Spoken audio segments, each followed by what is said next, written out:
મોરબી જિલ્લાના ટંકારા વિધાનસભા બેઠક પર સોમવારે ઉમેદવારી ફોર્મ ભરવાના અંતિમ દિવસે કોંગ્રેસના ઉમેદવાર લલિત કગતરાએ તથા ભાજપના ઉમેદવાર દુર્લભજી દેથરિયાએ વિશાળ રેલી યોજી સમર્થકોની ઉપસ્થિતિમાં ઉમેદવારી ફોર્મ ભરી બંને ઉમેદવારો દ્વારા જીતનો વિશ્વાસ વ્યક્ત કર્યો હતો।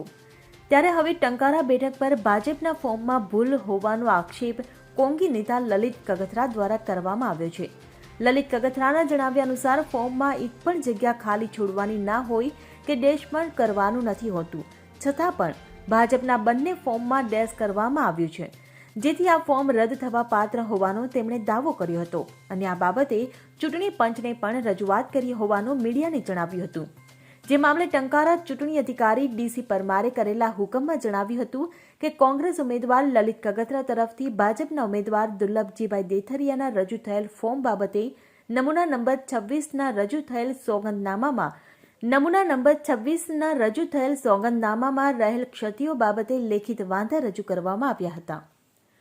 ભાજપ ઉમેદવાર દુર્લભજીભાઈ દેથરિયાએ ચૂંટણી અધિકારી સમક્ષ ફોર્મ રજૂ કરતી વખતે ફોર્મની પ્રાથમિક ચકાસણી કરતા ફોર્મમાં કોઈ ગંભીર પ્રકારની ક્ષતિ હોવાનું પ્રાથમિક દ્રષ્ટિએ જણાઈ આવ્યું નથી। વાંધેદાર તરફથી ઉમેદવારના સોગંદનામામાં ક્ષતિને કારણે અને ઉમેદવારની અન્ય કોઈ ગેરલાયકાત ન હોવાને કારણે કોઈ પણ અંશે અથવા કોઈ સમયે ઉમેદવાર નિયત સોગંદનામું રજૂ કર્યું ન હોય, પરંતુ તે ખામીયુક્ત અથવા ખોટી માહિતી ધરાવતું જોવા મળતું હોય તો આ કારણસર ઉમેદવારી પત્રનો અસ્વીકાર કરવો નહીં, જેથી વાંધેદાર તરફથી રજૂ થયેલ વાંધો ગ્રાહ્ય રાખવામાં આવ્યો નથી અને ઉમેદવારી ફોર્મનો સ્વીકાર કરવામાં આવ્યો હોય તેમ જણાવવામાં આવ્યું હતું। आज स्क्रूटनिंग का दिवस था। इलेक्शन हमारे आरओ ऑफिस से हमें सूचना मिली थी कि आज 11 बजे स्क्रूटनिंग रहेगा। स्क्रूटनिंग के दरमियान 3-4 नॉमिनेशन उसने पास कर दिया।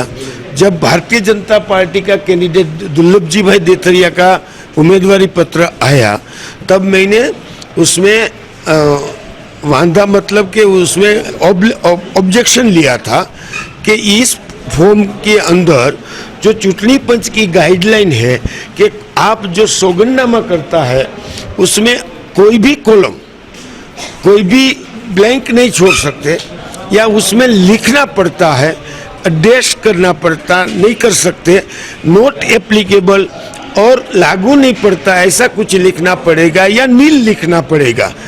दुर्लभजी भाई के भाजपा के जो कैंडिडेट हैं इसने सिर्फ डैश किया था और एक कॉलम नील छोड़ा था, ब्लैंक छोड़ा था।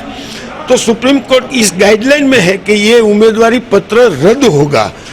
इस ऑब्जेक्शन के साथ मैंने आरओ को बोला है कि ये दोनों पत्र उसके सेम रिपीटेड उसके डमी जो उम्मीदवार है उसमें अरविंद भाई में भी यही प्रॉब्लम है, तो वो दोनों का उम्मीदवारी पत्र रद्द होना चाहिए, ये मेरा ऑब्जेक्शन है। फिर भी आरओ साहब ने उसको 2 बजे तक का टाइम दिया है कि आप उसके सामने मेरी जो एप्लीकेशन है उसके सामने आपका जवाब रजू कीजिए। लेकिन एक सुप्रीम कोर्ट की और चुनाव पंच की गाइडलाइन भी है कि आप at the time of scrutiny you can not change any item. जो फॉर्म में जो फिल्डअप किया है वो स्क्रूटनिंग के समय पे आप उसमें कोई भी चेंज नहीं कर सकते हैं या न्यू एफिडेविट भी नहीं दे सकते हैं, ये गाइडलाइन स्पष्ट है। अगर आरो ये सब जो मैंने 3-4 जजमेंट भी दिया है और मैंने केरल में भेजी, बीजेपी का उम्मीदवार का कैंडिडेट का रद्द हुआ था वो भी दिया है। मैंने आज डाउनलोड करके जो उसने ऑनलाइन जो उसके वेबसाइट में सबका डाउनलोड करके चुनाव पंच की वेबसाइट से कांति अमरूकिया का फॉर्म भी मैंने डाउन किया है। उसमें कई जगह पे ऐसा नहीं है कि ब्लैंक छोड़ा हो या डैश किया हो। मैंने हर संघवी का भी डाउनलोड किया है। तो मैंने इनको किया, आप 182 सीट में से किसी भी कैंडिडेट का आप सौगंदनामा डाउनलोड कर सकते हैं, कहीं भी ऐसी गलती नहीं है।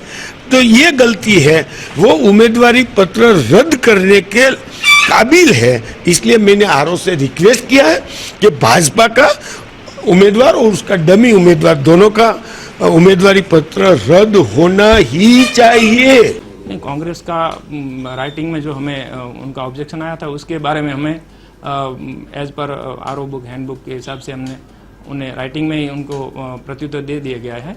और जो कैंडिडेट के सामने उन्होंने ऑब्जेक्शन लिया था उनका फॉर्म हमने स्वीकार कर लिया है। उनका ऑब्जेक्शन ये था कि जो एफिडेविट है उसमें जो कई मतलब उसमें कॉलम्स वगैरह में ऐसे लिखा है कि उसमें ब्लैंक रखी है या उसमें सिर्फ डैश किया है, तो वो ऐसी कोई इसमें गलती के हिसाब से कोई उन्होंने कोई ऐसी इंफॉर्मेशन उन्होंने छुपाई नहीं है। और वो ऐसी कोई जो डिसक्वालीफाई की जो व्याख्या है उसमें कोई वो डिसक्वालीफाई नहीं है। गैर लायकात की जो व्याख्याएं हैं उसमें वो अभी नया फॉर्म नहीं होता है। इसमें फॉर्म तो आ गया है, तो उसी हिसाब से हमने उनको राइटिंग में लिख के दे दिया है। और जो भी मतलब एज पर रूल्स उनका फॉर्म हमने दुर्लभ जी भाई का फॉर्म जो है एक्सेप्ट किया है। રવિ નિમાવત સાથે CN24 ન્યૂઝ મોરબી। હવે જુઓ દેશ દુનિયાની તમામ ખબરો તમારી આંગળીના ટેરવે। ઉઠાવો મોબાઈલ અને ગૂગલ પ્લે સ્ટોર પરથી ડાઉનલોડ કરો અમારી CN24 ન્યૂઝ મોબાઈલ એપ।